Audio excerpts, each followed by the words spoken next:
दोस्तों, एक तरफ जहां अमेरिका में एक के बाद एक बैंक लगातार डूब रहे हैं और जिससे अमेरिका में मंदी आने की आशंकाएं भी बढ़ रही हैं, लोगों की नौकरियां जा रही हैं, वहीं दूसरी तरफ एक बैंक ने केवल $1 लगाकर उसने लगभग $1.5 मिलियन का प्रॉफिट कमाया है। जानेंगे ये सब कुछ आज की इस वीडियो में। अगर आप चैनल पर नए हैं तो चैनल को सब्सक्राइब करने के साथ साथ वीडियो को लाइक और शेयर भी ज़रूर करें। दोस्तों, पिछले कुछ दिनों में अमेरिका में काफ़ी कोहराम मचा हुआ है और एक के बाद एक बैंक धड़ाधड़ डूबते जा रहे हैं। ये क्यों डूब रहे हैं, अगर आप ये जानना चाहते हैं तो इसके वीडियो हमारे चैनल पर पहले से मौजूद है। उसका लिंक हम आपके लिए डिस्क्रिप्शन में भी डाल देंगे और इस वीडियो के लास्ट में भी लगा देंगे, जिससे कि आप उस वीडियो को जाकर देख सकते हैं। दोस्तों, वो हमारे प्रधानमंत्री मोदी जी कहते हैं ना कि आपदा में अवसर तलाशना, यही काम किया है यूरोप के सबसे बड़े बैंक HSBC ने। HSBC ने जब पिछले कुछ दिनों पहले सिलिकॉन वैली बैंक डूबा था तो उसके इंग्लैंड के जो बिजनेस था उसको केवल $1 में एक्वायर किया था और इस डील को कराया था इंग्लैंड की सरकार ने और बैंक ऑफ इंग्लैंड ने। इन दोनों ने मिलकर इस डील को कराया था $1 में। और अब HSBC बैंक ने अपने जो प्रॉफिट हुआ है उसका खुलासा किया है। उन्होंने पिछले साल लगभग $13 बिलियन का प्रॉफिट कमाया है। उसमें $1.5 बिलियन का प्रॉफिट है जो है वो सिलिकॉन वैली बैंक के जो बिजनेस को उन्होंने ख़रीदा था वो उससे हुआ है। तो उन्होंने केवल $1 में ख़रीद कर लगभग $1.5 मिलियन का प्रॉफिट कमाया है उस बिजनेस से जो सिलिकॉन वैली बैंक का था और वो डूब चुका था। और HSBC ने ये स्ट्रॉन्ग परफॉर्मेंस ऐसे समय पर दिया है जहां पर दुनिया भर के बैंक लगातार लॉस में जा रहे हैं। अमेरिका में तो खैर 2008 के बाद ये सबसे बड़ा क्राइसिस माना जा रहा है। वहीं स्विट्ज़रलैंड का भी सबसे बड़ा बैंक क्रेडिट स्विस भी बिक चुका है। ऐसे में HSBC का इतना प्रॉफिट गेन करना अपने आप में बहुत बड़ी बात है, जिससे कि यूरोप के जो और भी बड़े बैंक हैं उन्होंने भी राहत की सांस ली है।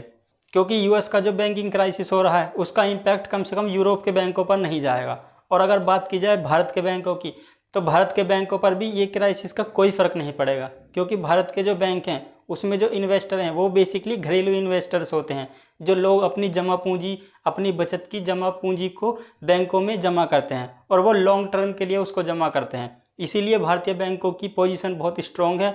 और जो भारतीय बैंक हैं वो लोन भी काफ़ी सतर्कता से देते हैं, काफ़ी कड़े नियमों के तहत देते हैं।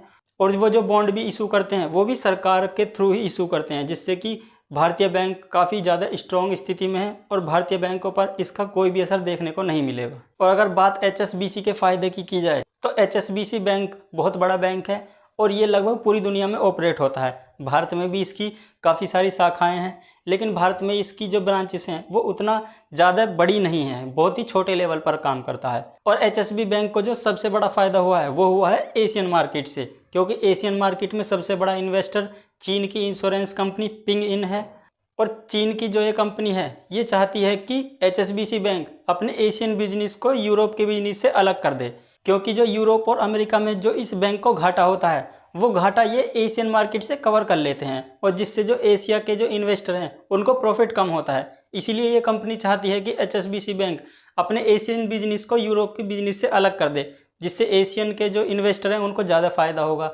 लेकिन HSBC बैंक इस बात पर अड़ा हुआ है कि वो अपना बिजनेस एक ही रखेंगे, उसको अलग नहीं करेंगे। क्योंकि अगर HSBC बैंक इस बिजनेस को अलग अलग कर देता है तो उससे जो उसका यूरोप और अमेरिका का लॉस है वो बढ़ जाएगा और जो एशिया का जो उसका बिजनेस है उसका प्रॉफिट बढ़ जाएगा। इसलिए वो दोनों को एक साथ लेकर चलते हैं, जिससे कि प्रॉफिट और लॉस को एक दूसरे के साथ मैनेज कर देते हैं।